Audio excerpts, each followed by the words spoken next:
Buenas noches, profesor.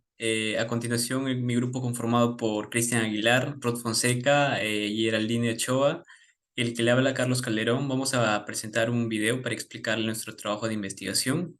Bueno, el tema asignado fue paro de trabajadores de agroexportadoras en Ica en el 2020. Siguiente. Bueno, ¿qué es lo que sucedió?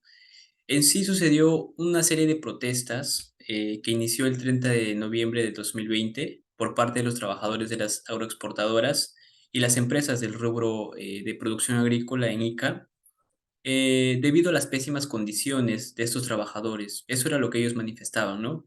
Eh, para ello, para que se escuche su protesta, lo que hicieron fue bloquear la Panamericana Sur, y asimismo también no solo hubo un bloqueo, sino también hubo actos vandálicos, de vandalismo, en estas manifestaciones. Bueno, ¿cuáles fueron las causas que hemos identificado? En sí se dice que las causas fueron las leyes, porque los trabajadores decían que se derroguen estas leyes debido a los bajos salarios que se les atribuyen estas leyes, ¿no? Tenemos la ley número 273060.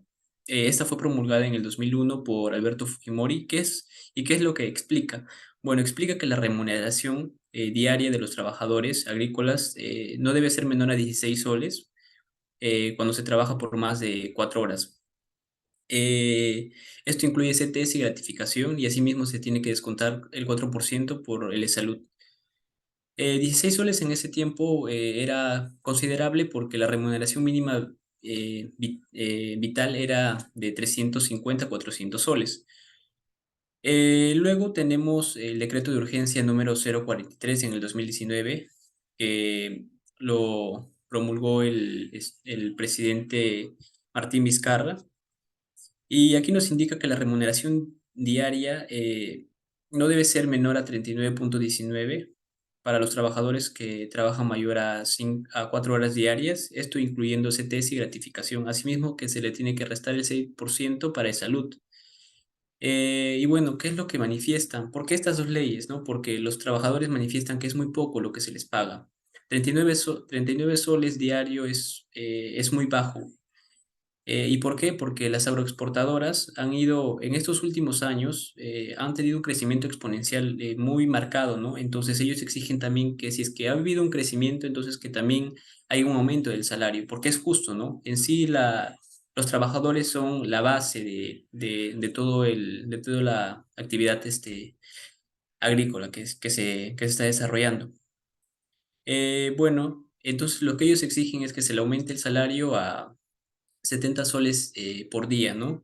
Asimismo, una de las causas es la modalidad de contratos denominados service. ¿Por qué? Porque imaginemos que una empresa necesita personal y entonces solo contrataban a personas por un mes, 2 meses o 3 meses. Y bueno, luego las despedían para que así no entren a planilla, y cuando no están en planilla no reciben los beneficios del trabajo formal, ¿no? Siguiente. Bueno, aquí tenemos una línea de tiempo de los sucesos. Todo empieza el 30 de noviembre de 2020, cuando los trabajadores bloquean la Panamericana Sur. Al día siguiente, la presidencia de consejos de ministros abre una mesa de diálogo con algunos de los trabajadores. Sin embargo, no se llegó a ningún acuerdo. El 2 de diciembre de 2020, ya el ministro de Trabajo asiste a una mesa de diálogo en Ica, pero no se logra ningún acuerdo. Asimismo, los trabajadores denominan una tregua humanitaria porque desbloquearon las pistas ese día desde las 5 de la tarde hasta las 12 p.m. El 3 de diciembre de 2020 continuaron los bloqueos en la Panamericana Sur. A esto, la Libertad se suma para la protesta, bloqueando la Panamericana Norte. Luego, el 6, ante los distintos disturbios y bloqueos, se derogó la ley 27.360 y el decreto de urgencia, ¿no? Luego pasaron días, pero no se aprobaba ninguna ley. Por eso que el 21 del 12 del 20 vuelve a haber el inicio de nuevos paros, ¿no? Porque no se aprobó ninguna ley que avale que a los trabajadores se le va a subir sus sueldos. Bueno, luego de esas insistencias, el 31 de diciembre de 2020 se aprobó la ley 31110, donde se van a dar ciertos aumentos en los beneficios para los trabajadores, ¿no? Siguiente. Bien, una vez de haber visto el contexto del conflicto, ahora vamos a pasar a ver los actores que nosotros hemos identificado, ¿no? Bueno, acá tenemos una tabla donde tenemos a los actores identificados, qué tipo de actores son, cuál es su rol en el conflicto, cuál es su relación predominante y bueno, cómo es su participación o su capacidad para limitar o facilitar el acceso a una posible solución. Bueno, como actores hemos identificado en primer lugar a los obreros de campo y los hemos considerado como actores primarios, pues estos, digamos que son los partícipes del paro agrario y las manifestaciones violentas. Y bueno, su relación predominante, podemos decir que ellos estaban en contra de la ley de promoción al sector agrario, que es la ley, como ya lo explicó mi compañero, 27360. Bueno, sobre su poder en cuanto a la capacidad para limitar una posible solución, lo hemos considerado como alta. Y bueno, también tenemos el Comité de Lucha Agraria de ICA, que básicamente ellos son los líderes, ¿no? Que han encabezado ese proceso de conflicto, ¿no? Lo hemos considerado como actores primarios. Y bueno, su relación predominante, básicamente, estos estuvieron en contra de esta ley de promoción agraria. Y bueno, según la jerarquización de su poder, lo hemos considerado alta porque ellos son los que están encabezando este conflicto, ¿no? También hemos considerado como actores a la Asociación de Gremios Productores Agrarios del Perú, que también por sus siglas es conocido como AGAP. Ellos los hemos considerado como actores primarios porque digamos que estos están afectados directamente, pues ellos son los dueños, ¿no? De las fincas donde trabajan estos obreros. Y bueno, su relación con respecto al problema es que ellos estaban a favor de la ley, pero ellos estaban dispuestos a acatar cualquier tipo de decisiones que se tomaran por parte del legislativo. Y bueno, según su jerarquización de su poder, lo hemos considerado como medio porque, como hemos explicado, ellos están a favor de acatar cualquier decisión que tome el legislativo. También hemos considerado a la prensa como un actor dentro de este conflicto. Lo hemos considerado como actor terciario porque si bien es cierto no está directamente involucrado, pero digamos que toma algún tipo de participación y eso fue lo que se vio en el año 2020. Pues ellos estaban a favor de los protestantes y bueno, justamente por esos años salieron un montón de noticias, reportajes de los malos pagos que sufrían estos trabajadores y cómo acusaban a las empresas, ¿no? A los agroexportadores. Entonces, con eso nosotros hemos deducido que estaban en contra de la ley. Y bueno, sobre su jerarquización de su poder lo hemos considerado medio. Eh, Acerca de otro actor que hemos considerado es el Estado y los congresistas. Lo hemos considerado como actores primarios, pues digamos que los obreros están en contra de, no, de estas entidades que digamos que se encargan de legislar, ¿no? Y bueno, básicamente el rol que cumplieron en el conflicto fue de analizar las leyes y bueno, su relación predominante fue eh, que estuvieron, digamos, en una posición neutral, pues cualquier decisión que hayan tomado estuvo de acuerdo a un consenso, pues a un inicio no estaban ni a favor ni en contra, pero después del consenso ellos ya decidieron derogarla, ¿no? Como ya explicó mi compañero. Y sobre su poder de jerarquización lo hemos considerado como alto, pues ellos sí tenían en su capacidad el hecho de poder derogarla o no derogar la ley. Y también hemos identificado a través de noticias la información que hemos encontrado es que eh, los etnocaceríos de Antauro y Movadef, digamos que estaban también involucrados en este conflicto. Y lo hemos considerado como actores secundarios, pues digamos que ellos, si bien es cierto, no estaban involucrados directamente, pero ellos tomaron el papel de suscitadores a la violencia, es decir, como que quisieron incitar a este paso del paro agrario, ¿no? Y las manifestaciones violentas. Su relación predominante básicamente lo consideramos como en contra de la ley, pues ellos estaban en contra, ¿no? Ellos estaban a favor que se derogue. Y sobre su jerarquización de su poder, bueno, lo hemos considerado como entre bajo a moderado, pues, ¿no? Porque ellos tuvieron la capacidad para suscitar a la violencia a estos trabajadores. Ya. Ahora pasamos a ver cuál ha sido la intervención del Estado. Bueno, desde un inicio, cuando se comenzó con esto de los bloqueos de las carreteras, en este caso de la carretera de la Panamericana Sur, a los pocos días los congresistas decidieron derogar la ley 27360, que es conocida como la Ley de Promoción Agraria. También a su decreto de urgencia, el número 043 del 2019. Sin embargo, los manifestantes consideraban que esto era poco y que ellos iban por algo más. Por ende, el Estado envió a una comitiva de Poder Ejecutivo para instalar mesas de diálogo para escuchar las sugerencias y las peticiones de los trabajadores agrarios. Y ya recién, ya finalizando el año, en el 31 de diciembre del 2020, se aprueba la ley número 31110, que es la denominada Ley de Régimen Laboral Agrario y de Incentivos para el Sector Agrario y Riego y Agroexportador y Agroindustrial. Aquí ya se le va a reconocer nuevos derechos a los trabajadores, se les va a considerar un pago más justo, el tema de las gratificaciones también y el tema de las CTS. Bueno, pero ¿qué nos dejó este conflicto, no? ¿Qué consecuencias trajo? Básicamente hemos identificado consecuencias a nivel social, a nivel político y a nivel económico. En el tema social, se reportaron 36 personas heridas en todo este proceso del paro y también 2 personas muertas, además que se registraron daños a las propiedades privadas y públicas. En el tema político, bueno, como ya lo mencionamos, se creó la nueva ley 31110 y en el tema económico hemos identificado que hubieron básicamente 2 sectores que fueron afectados directamente, que es el sector agroexportador, y donde se registró que perdieron en total 40 millones de dólares. Pues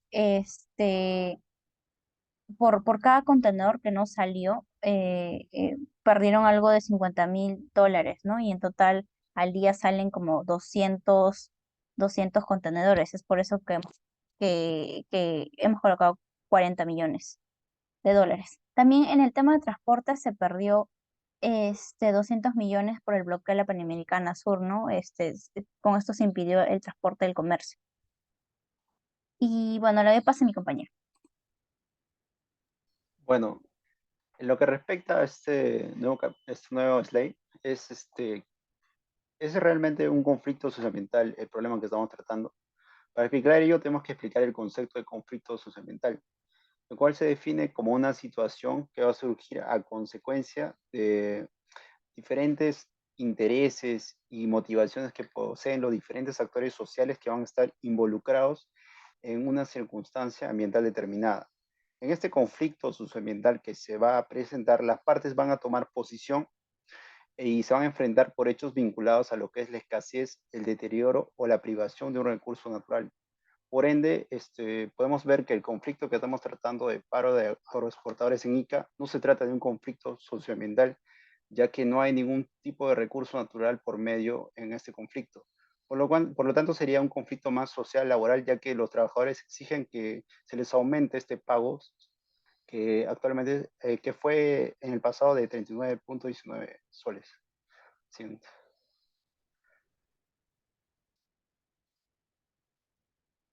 En lo que es la dinámica del conflicto, podemos ver aquí las etapas del conflicto. En la fase temprana ubicamos que hay antecedentes ya de que ha habido paros en otras partes del Perú. Y en la etapa de escalamiento vemos que en el paro no es el único que se ha presentado, sino que también ha habido mesas de diálogo, las cuales no han tenido ningún efecto, por lo cual se ha llegado a la etapa de crisis. Y en esta etapa ya el paro es mucho más violento, que se han presentado vandalismo, hay heridos e incluso muertos.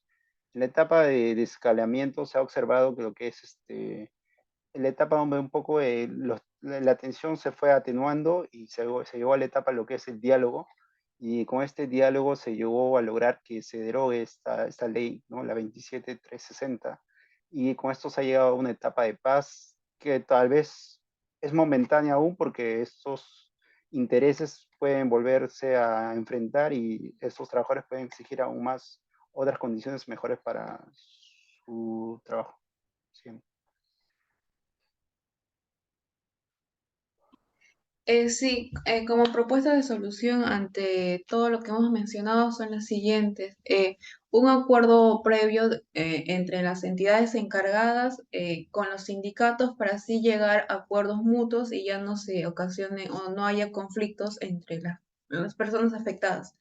También debe haber una capacitación a los empleados que van a postular a estas empresas y, o sea, los empleados que cumplan con esta capacitación y tengan ya conocimiento de qué van a hacer en las empresas al llegar a la capacitación final, o sea, ya sabiendo, se puedan mantener en la empresa y ya puedan contar con un trabajo fijo, ya no solamente por temporadas.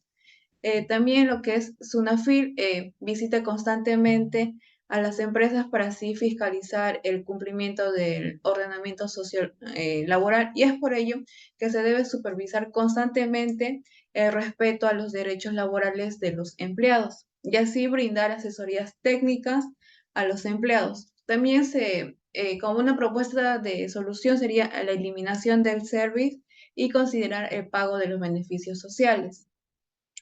También se debe impulsar proyectos de leyes que derogue el capítulo laboral de la Ley de Promoción Agraria y también se debe considerar el pago de utilidades para los empleados. ¿Y en qué consiste este pago de utilidades? Esto es un porcentaje o una ganancia neta de una ganancia de la renta neta. Bueno, esta ganancia es después de descontar todo lo que son inversiones e impuestos. Y por último, debemos implementar un régimen laboral mejorando los salarios de los empleados. Siguiente, por favor. Y como conclusiones llegamos que las principales demandas por lo que salió este conflicto de los trabajadores fueron dos, el aumento de los salarios y también la mejora de las condiciones de trabajo. Por tal, hubo protestas exigiendo que el Congreso de la República derogue el decreto de urgencia 043-2019. Esto ocasionó que haya enfrentamientos, hasta incluso que haya muertes. Es por ello que el ministro de Trabajo y de Desarrollo Agrario y de Riego, ellos se comprometieron a impulsar un proyecto de ley que derogue el capítulo laboral de la Ley de Promoción Agraria y asimismo se llegue a prohibir el service. Ante las exigencias de las protestas, se llegó a aprobar la Ley 31110, pasado de todo este conflicto un mes después, o sea, en diciembre. Esta ley es la Ley de Régimen Laboral Agrario y de incentivos para el sector agrario y riego, agroexportador y agroindustrial. Bueno, esta ley consiste en que la remuneración básica no puede ser menor a la remuneración mínima vital y las gratificaciones legales van a equivaler al 16% de la remuneración básica. Y la compensación por tiempo de servicios equivale a un 9% de la remuneración básica. Asimismo, el trabajador va a percibir una bonificación especial de trabajo agrario, o sea, beta, del 30% de la remuneración mínima vital, con carácter no remunerativo. Y bueno, la ley y su reglamento van a establecer otras regulaciones y bueno, esto dejaron a cargo de la vigilancia a SUNAFIL, como ya mencionamos, sería una propuesta de solución, pero y sí le llegaron a todo ello para que se encargue SUNAFIL de la supervisión de los empleados para que tengan buenos. Siguiente. Bueno, profesor, parte de todo nuestro grupo esperamos que le haya gustado nuestra exposición y le deseamos también que se recupere pronto, ya que sabemos que está un poco mal de salud, y también le deseamos feliz Navidad. Feliz Feliz Navidad. Feliz Navidad. Navidad, Profe, profe. feliz Navidad, se cuida. ¿Cuáles Cuídate, sus profe. referencias hoy? Las referencias.